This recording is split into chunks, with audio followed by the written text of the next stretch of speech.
Hi, this video will go over how to solve each of the problems individually. If you just want to check the answers, remember that is uploaded in Canvas. So our first question is about Mo and Curly, and they've been hired to paint the interior of a school. So again, you just want to think about how much the amount that Mo paints, so amount of Mo, and then the amount that Curly paints, and that's going to equal one school painted. And again, that represents sort of 100%. So the amount that Mo can paint, if you read that next sentence, Mo can paint the entire school in 80 hours by himself. That tells us the rate, the amount he gets done in the amount of time. And then you talk about, okay, well, working together, it takes them 50 hours to paint the entire school. So now we have a time. So I have a rate and I have a time. I have a time for Curly. But we don't know, right, and solve an equation to determine how long it takes Curly to paint. So we don't know Curly's rate. And so that is one school in an unknown amount of time. And that's kind of our setup. So we have the rate of Mo times the time that he's going to work. We have a rate of Curly times the time that he's going to work. And together, between the two of them, they get the whole school painted. Once I have the setup of the equation, then just remember that 50 is over 1, and you just get 50 over 80 plus 50 over x equals 1. Here we need to make common denominators. I'm going to reduce this fraction first so I just don't have as large numbers. So again, when I do that, I'm left here, and now I just need to have a common denominator for all of them of 8x. Remember, when you do that, this one needs to be multiplied by x on both the top and the bottom. This one needs to be multiplied by 8 on both the top and bottom, and I highly recommend considering this to be over 1 and making its common denominator 8x as well. So if I rewrite that, I just have 5x over 8x. Now I have 400 over 8x, and that equals 8x over 8x. This is where I'm going to multiply the whole equation by that common denominator. When I multiply by that common denominator of 8x, my denominators are going to cancel. And so I'm just going to be left with 5x plus 400 equals 8x. I solve for x, so 400 equals 3x because I subtracted 5. And then if I divide 400 by 3, it's not a nice whole number.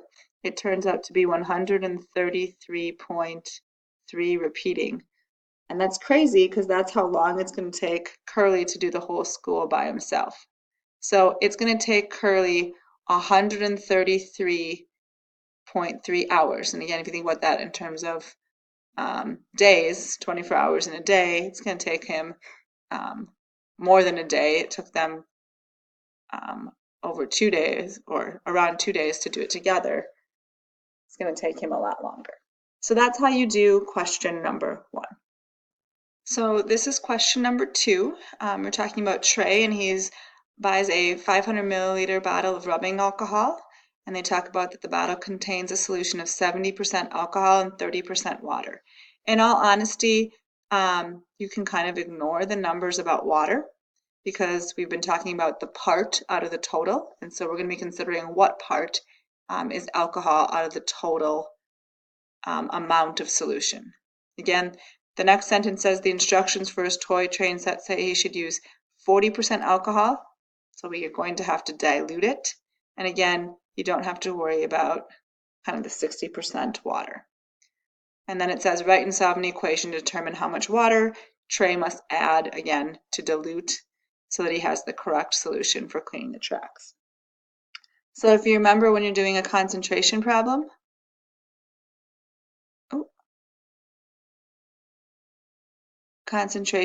again, it's the part that you want out of the, so in this case, if you want to say part out of the total, Or sometimes I like to say, in this case, because we're dealing with rubbing alcohol, this would be the amount of alcohol out of the total solution. So in our case, it starts off being 70%. So again, how much of that is alcohol? Well, what is 70% of 500? And then how much solution does he start with? He just starts with, well, that 500 milliliter bottle. Then he has to add more water. So he must have to dump it into a bucket or a beaker or a graduated cylinder or something, a flask.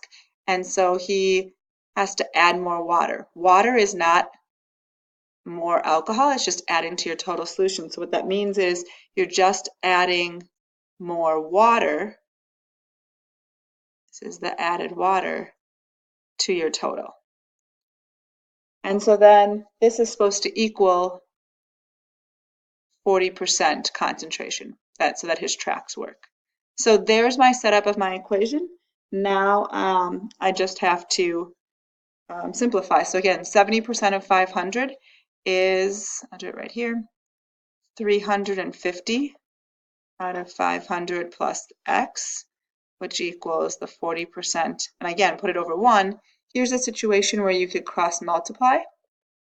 So you would have 350 equals 40% or 0.4. And then you just have to distribute.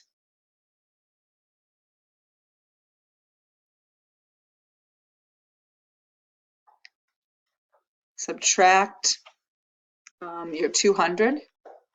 So you have 150 equals 0.4x. Divide by 0.4 and you get that x equals 375 milliliters of water. And that's how much water Trey has to add in order to dilute his rubbing oil solution to make sure that it is only 40% instead of 70%. Hi, question 3 is a little bit more challenging, mostly because there's words, but after you decipher what all the words mean, then the setup is something that we've seen a few other times.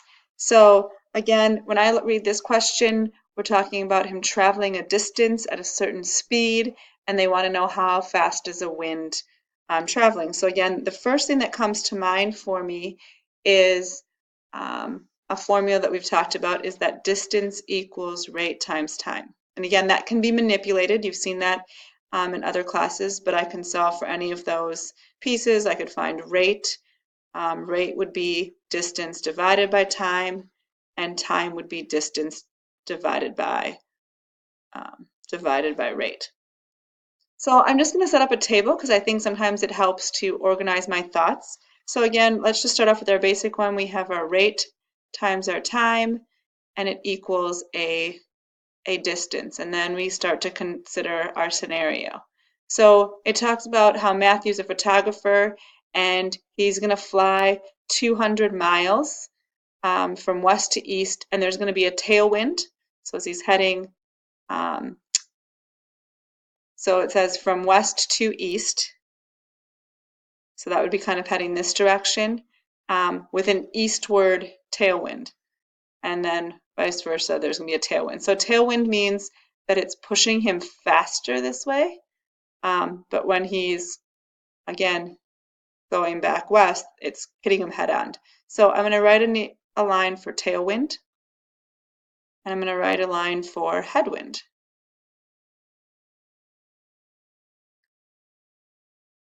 And we know the total distance in both of those cases is he's traveling 200 miles. Okay, so then I read the next sentence. The total time it takes for this 400-mile flight is in 80 minutes. This is the first part that's a little challenging. This is talking about minutes. Everything else in here is talking about miles per hour. So you do need to recognize that 180 minutes is 3 hours. And that's going to be important when we're talking about time. It's not how far to travel with the tailwind or with the headwind. That's sort of a total time. The total time has to be 3 hours. And again, total miles was 400 miles. The next sentence, the plane travels at a speed of 150 miles without the tailwind. So that's like, you set your car, you're going at a certain speed, but if you have a tailwind, if it's wind aided, that means that the wind is going to push you. And if you have a headwind, that means the wind is going to push against you. So kind of like put it in a little table. Time. It does not tell us anything about time in here, so I'm just going to use T for the moment. And it's the same time.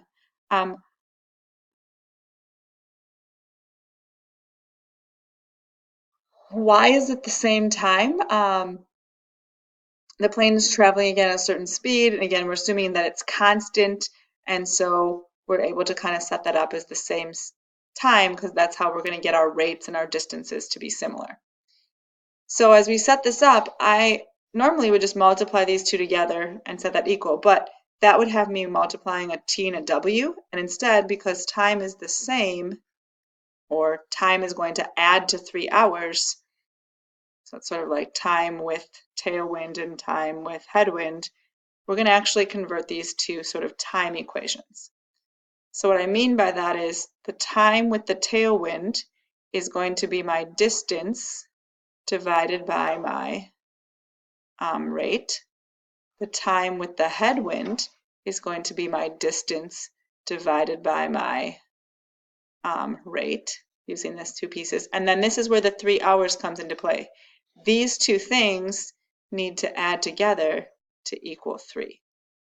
So let's just rewrite that down here. So we have 200 over 150 plus W, and then we have 200 plus 150 minus W equals 3. So again, this is the time with the headwind, or tailwind, and this is the time with the headwind, and the total time has to be 3 hours. Okay, so now that we have this set up, I need a little bit more space. Okay, so now I have more space. Again, I put my 3 over 1, and the only way to add these, or the fastest way to do them, is to give them all common denominators. So again, think of those stuck together and write out your common. So again, multiplying the top and the bottom by 150 minus W, the top and the bottom here of 150 plus W, and then in my 3, top and bottom by 150 plus and minus W. Let's just clean that up. So there's a little bit cleaner version. Again, now that they all have a common denominator, I can multiply this whole equation by that common denominator. And it's just going to cancel out that entire bottom. So again, cancel out my denominator. I'm here. My next step is going to be to distribute.